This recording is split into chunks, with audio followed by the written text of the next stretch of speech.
Warning, there is a good chance Bitcoin Mike has no idea what he's talking about. Do your own research. Enjoy the show. Thank you.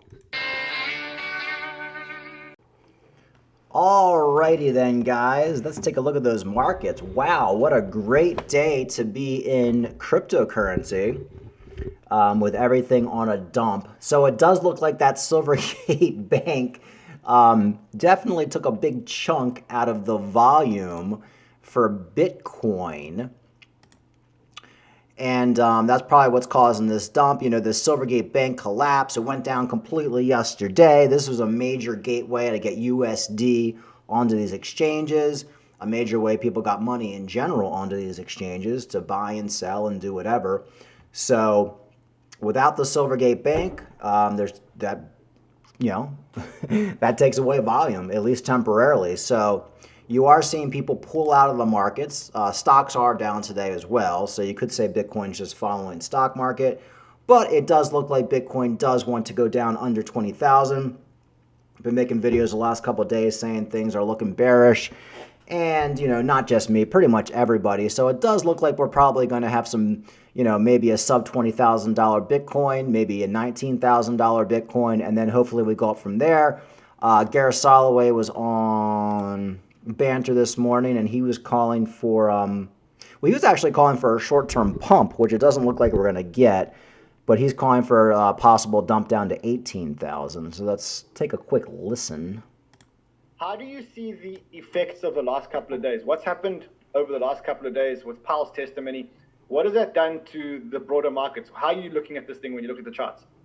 Yeah, so with Bitcoin anyways, we know that the Silvergate kind of collapse has occurred over the last week or so, or 2 weeks. That's obviously put pressure on the crypto markets. And then we also know Powell came out with very hawkish testimony.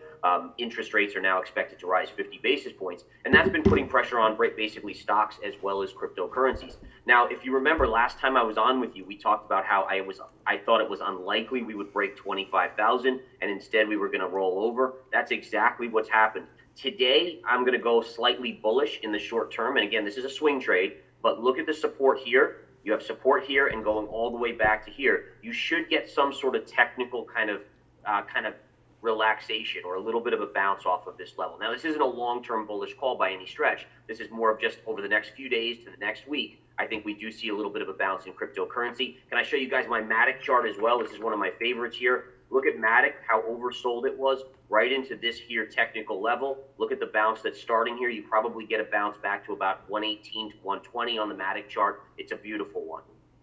So let's go back to Bitcoin, because I think that 21,350 or whatever that level is at the bottom of the wick there, that's a key level, right? Yeah, it is. That's basically, if you go back to November when we started to hear about FTX collapsing, that was the FTX collapse. And then what I love about this is it shows how the beginning of a collapse turns out to be the resistance point on the way back up. So we came back up in this beautiful surge. We kind of hammered on it multiple days, finally breaking through, retracing again to that level, and then retracing again to that level here for really the second time on the way down. Now, the one thing I will say is that you have to look at the difference between the macro strength of a trend line and the micro. So what's more powerful? Is the trend line more powerful now, or was it more powerful the last time we hit? And the answer is it's less powerful now. It would be what I would call a minor trend line. So minor versus major. It was major here because it had just broken through and it was retesting that breakout. Now it's hitting again. It's becoming a little bit weaker. So in general, minor trend lines, what you expect is for a small bounce before a breakdown. That's exactly what I'm expecting. And this was filmed this morning. So this morning we were actually at like 21,700. So we dumped like almost $1,000 from this morning, which is not good at all. So it doesn't look like we got that bounce at all. Wow, Ethereum under 1,500 now. Expecting here. At the same point, and price comes into it, it's as close to the perfect trade as you can get. Nothing's perfect in trading. We know that. Technically, we can lose. We can always have a chance of losing, but this is as high a probability setup as you can get. So if you flush down to about 18,200 or so, that, my friends, is a major level for a buy on Bitcoin. Okay, now So in a nutshell, Gareth thinks we could go back down to $18,000. He actually thinks we could go back down to $12,000 in the coming year. But he thinks for now we could go down to 18 and then have a big bounce from there.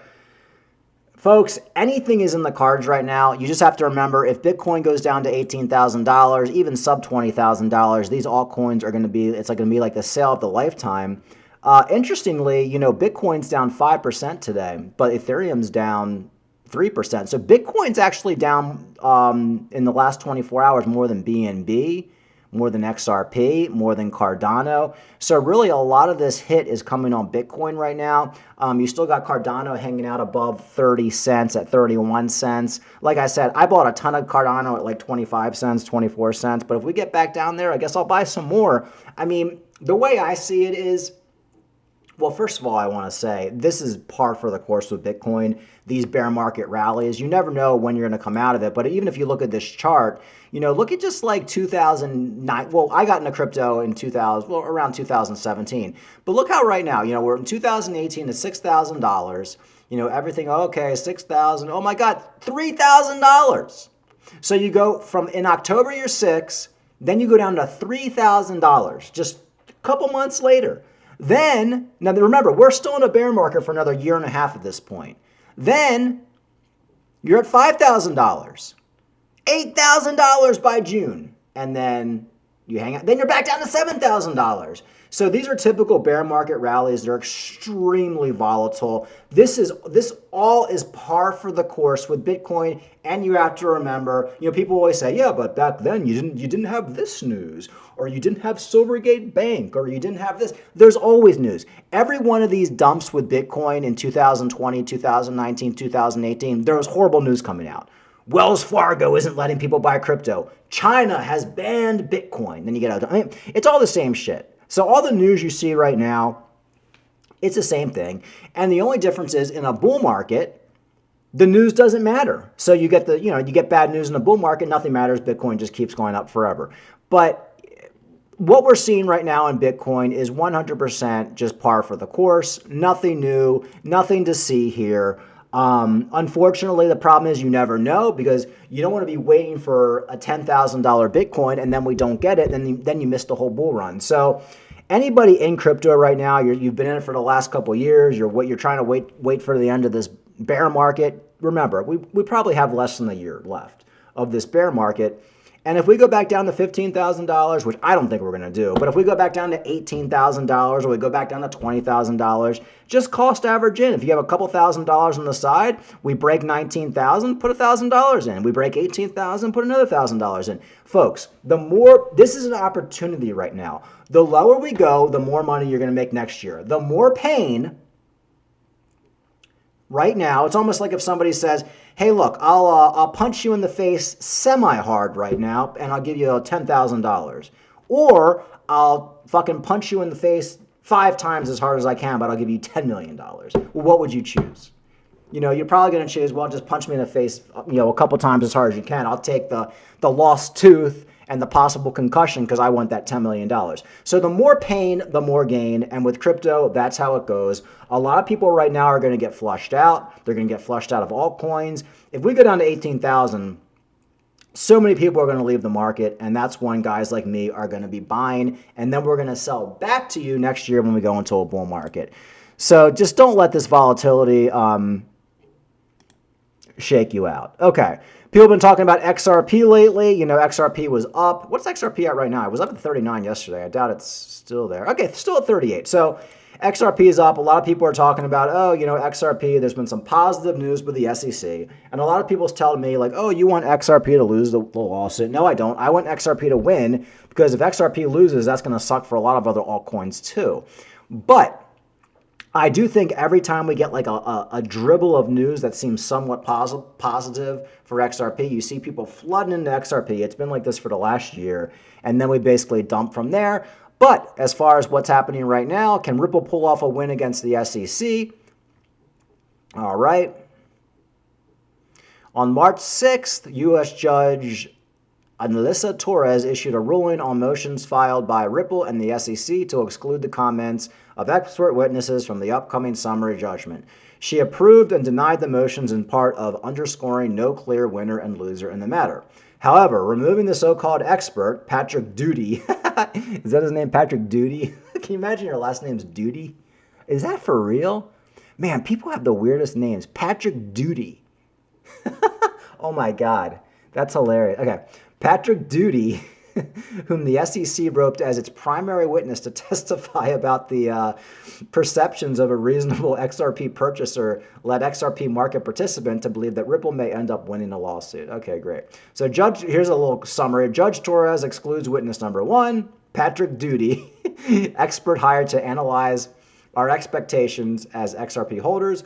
How will the SEC prove that we expected a profit if Doody is excluded? Don't sleep on this ruling. This is a big deal. Okay.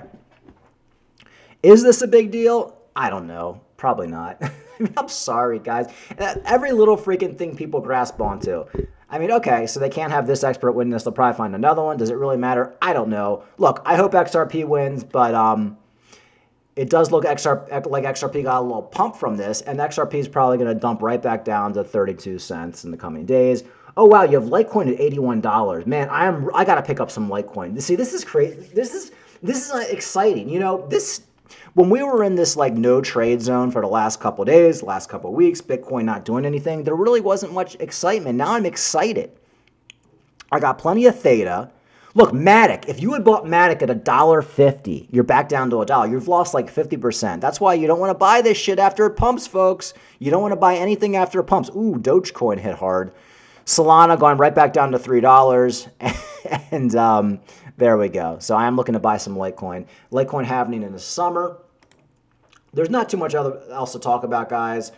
Let me just make sure I covered everything. It is what it is. Like I said, I've already been over the chart. Bitcoin pumps and dumps hard in bear markets. We're probably going to dump right back down to 19,000, 18,000. Then we'll pump right back up to 23,000.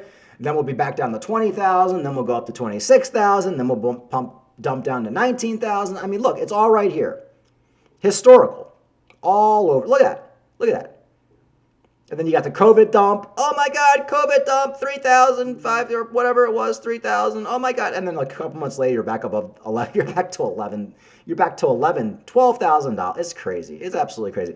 But that's crypto. We are dumping hard. I'm not going to deny it. Maybe Data Dash will end up being right on his bearishness. But remember, Data Dash was telling people not to buy Bitcoin at 15,000 because he said we were going to 10. So I do not think we're going that low. I really feel like this is short-lived. I feel like even buying now heavy at these levels, if you don't have any crypto, it's like a gift from God.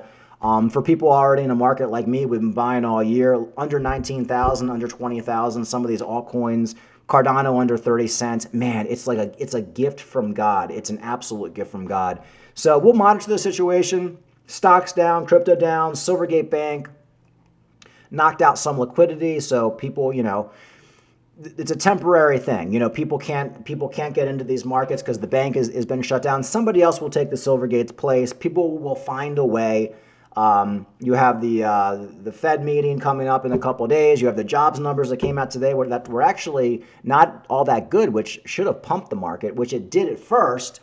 And then the market kind of dumped after. Then you have another Fed meeting next week. So we have a lot of things coming up in the next couple of weeks. Expect extreme volatility, but I do think we're probably going to get a bounce soon back up to like 21.5, 21.7. I mean, this is a pretty big dump. And look at this dump. It's really a Bitcoin dump.